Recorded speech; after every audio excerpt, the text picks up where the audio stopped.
Hello friends, it's Abhay Rampal from excel settle broad. आज की video dedicated है सब क्लास 500 के प्रोसेसिंग टाइम के बारे में।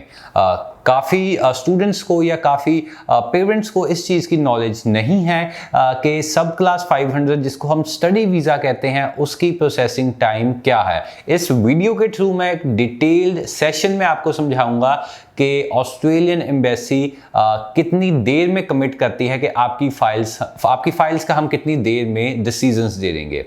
सो फर्स्ट ऑफ ऑल मैं एक एग्जांपल के थ्रू आपको समझाने की कोशिश करता हूं।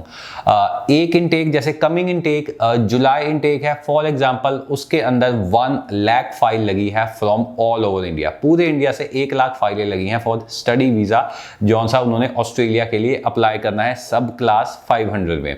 सो as per the department of home affairs जो उनकी ऑफिशियल वेबसाइट है, मैं लिंक में मैं डिस्क्रिप्शन में इस वेबसाइट का लिंक डाल दूंगा, आप वहां से देख सकते हैं ये किस हिसाब से आपको डिसीजन देते हैं। सो 25% ऑफ एप्लीकेशंस इन 18 डेज। अगर 1 लाख फाइलें लगी हैं तो 25,000 फाइलों का डिसीजन 18 दिन में दे दिया जाएगा। अगेन अगर इंडिया से 1 लाख फाइलें लगी हैं तो 25,000 फाइलों का डिसीजन अराउंड 18 डेज। इसका मतलब है 25% ऑफ एप्लीकेशंस इन 18 डेज में ये क्लियर कर देते हैं। After that 50% of application in 63 days. Again अगर 1 लाख फाइलें लगी हैं तो उसका 50% हुआ 50,000, तो 50,000 फाइलें 63 डेज में ये क्लियर कर देंगे। After that 75% of applications in 85 days. अगर 1 लाख फाइलें लगी हैं तो 75,000 या 75,000 फाइल्स ये क्लियर कर देंगे अराउंड 85 डेज में। सो ये थोड़ा सा टाइम पीरियड बहुत ज़्यादा है। जहाँ पे 25% एप्लीकेशंस सिर्फ 18 दिन में क्लियर की जा रही हैं और 75% ऑफ एप्लीकेशंस 84 ऑलमोस्ट 2.5 महीने में क्लियर की जा रही है। Students, Feb and March intake, अगर आपकी फाइल नहीं आपका डिसीजन नहीं आया आपकी फाइल का तो आप 75% वाले बच्चों में हैं। And finally 90% of applications in 8 month या 8 महीने में। अगेन 1 लाख फाइलें लगी है, 90% 1 लाख का हुआ 90,000 फाइलों या जो बाकी रिमेनिंग डिसीजन है वो 8 महीने में अराउंड 1 ईयर को टच करने के बाद ही डिसीजन आएगा। कई स्टूडेंट्स मुझे फ़ोन करते हैं, यूट्यूब पे कमेंट्स देखता हूँ, मैसेजेस आते हैं, व्हाट्सएप आता है हमारी टीम को कि सर 2 महीने हो गए, 3 महीने हो गए। एम्बेसी ने साफ लिख के भेज दिया है कि हम 90% एप्लीकेशंस 8 महीने के बाद ही क्लियर करेंगे। ये गवर्नमेंट का रूल है, उन्होंने अपनी वेबसाइट पे मेंशन किया है। जब आपने अपनी एम्बेसी फीस भरी तो ये सेक्शन भी उसके अंदर मेंशन है। So you have to wait for your applications. अगर आपका डिसीजन अब तक नहीं आया है, 2 महीने से ज़्यादा हो गए हैं, तो आप 75 से 90 के बीच परसेंटेज वाले बच्चों में हैं और बाकी 25 to 50 उनके वीज़ाज ऑलमोस्ट आ चुके हैं for Feb and March intake. कुछ फैक्टर्स हैं जिससे आपकी प्रोसेसिंग डिले हो रही है। अब कई स्टूडेंट्स, अगेन मैं कह रहा हूँ, कॉल करते हैं हमको मैसेजेस करते हैं कि सर 2 महीने हो गए, 3 महीने हो गए, हमने फाइल 16 को लॉन्च की थी, 21 को मेडिकल हुआ, अब तक डिसीजन नहीं आ रहा। सो इस क्वेश्चन का आंसर एम्बेसी ने अपनी वेबसाइट पे दिया हुआ है कि हम आपकी एप्लीकेशन में डिले क्यों कर रहे हैं।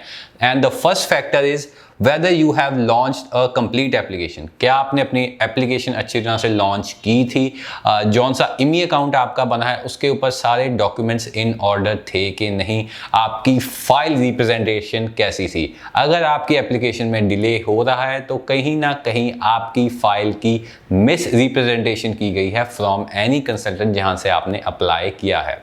Second point is how promptly to respond you to more information. क्या आप जौन सी एम्बेसी की तरफ से या जौन सी कॉलेज की तरफ से रिक्वायरमेंट भेजी जा रही है आपको, उसको आप कितनी जल्दी से रिवर्ट कर रहे हैं। सो एक बार अगर आपकी फाइल एम्बेसी में लॉन्च हो जाती है तो स्टूडेंट या उसके एजेंट के हाथ में इतनी पावर्स नहीं रहती। पावर्स चल जाती हैं उन बैंक्स के हाथ में जहां पे आपने फंड शो किए हैं या उस इंस्टीट्यूट पे जिसके आपने डॉक्यूमेंट शो किए हैं।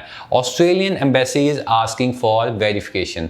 आपके फंड्स वेरीफाई किए जा रहे हैं, अगेंस्ट बैंक को मेल जा रही है क्या इस पर्टिकुलर इंडिविजुअल के अकाउंट में इतने पैसे हैं कि नहीं जिसने जिसकी आपने स्टेटमेंट लगाई है। फॉर एग्जांपल अगर आपने अपने अकाउंट में 20 से 25 लाख रुपए शो करवाए हैं तो जिस बैंक अकाउंट में आपने शो करवाए हैं उस बैंक को मेल जा रही है। अगर वो रिवर्ट कर देते हैं एज सून एज पॉसिबल तो आपका वीज़ा डिसीजन उतनी जल्दी आ जाएगा। एक टिप बताने की कोशिश करूंगा, जिस बैंक में आपने फंड शो किए हैं आप उस बैंक में जाके पर्सनली विजिट कीजिए, आप उसके मैनेजर से बात कीजिए कि मेरे फंड्स शो करवाए गए हैं कि नहीं, कि आपको कोई मेल वगैरह आई है उसके रिगार्डिंग, तो आप उस मेल पे रिवर्ट करवा दीजिए। Third point is how long it takes to perform required check. Again पिछला पॉइंट जैसे मैंने बताया है सेम ये वही पॉइंट है। इसमें एम्बेसी मान रही है कि हमको आप कितना टाइम लग रहा है आपकी वेरिफिकेशन करने में, सो उस वजह से भी डिले हो सकता है। And the final point is how long does it take to receive information from external agencies? This is particularly your health, character and national security requirements. Again जौन सा आपने मेडिकल करवाया है अपना जौन से मर्जी हॉस्पिटल से, उनकी तरफ से कितनी जल्दी रिस्पॉन्स जा रहा है एम्बेसी को। आपके एक्सटर्नल एजेंसीज अगेन आपकी बैंक, आपके जहाँ से आपने अपनी ग्रेजुएशन या +2 की है वहाँ से आपको वहाँ पे जो मेल डाल रही है एम्बेसी वहाँ से कितनी जल्दी रिवर्ट जा रहा है, ये सब फैक्टर्स डिपेंड करते हैं। सो अगेन अगर आप ये सब चीज़ों का चेक देख के अपने बैंक या अपने जहाँ से आपने ग्रेजुएशन या +2 की है वहाँ से जस्टिफिकेशन जितनी जल्दी करवाएंगे उतनी जल्दी ही आपका डिसीजन आएगा। ये वीडियो स्पेसिफिकली उन स्टूडेंट्स के लिए थी जिनकी फाइल लॉन्च हुए 3 महीने से ज़्यादा या अराउंड 90 डेज से ज़्यादा हो चुके हैं। आप अपने बैंक विजिट कीजिए, आपने जैसे आपने पंजाब एंड नेशनल बैंक की कोई FD शो की है या वहाँ पे आपने लिक्विड फंड दिखाए हैं, बैंक में विजिट कीजिए, मैनेजर से कहिए कि सर कोई मेल आई होगी, आप प्लीज़ उस मेल पे रिवर्ट कर दीजिए। आप अपने एजुकेशन इंस्टीट्यूट्स में जाइए, जिस कॉलेज या जिस यूनिवर्सिटी के आपने LOR या MOI लगाई है उसके ऊपर कोई एक ईमेल ID मेंशन होती है, आप उस पर रिवर्ट करवाइए, एम्बेसी मेल कर रही है। अगर आपकी एप्लीकेशन डिले हो रही है तो कहीं ना कहीं एम्बेसी को ही उन्होंने जो जस्टिफिकेशन या उन्होंने जो चेकिंग्स भेजी हैं उसका रिवर्ट वापस उनको नहीं आया है।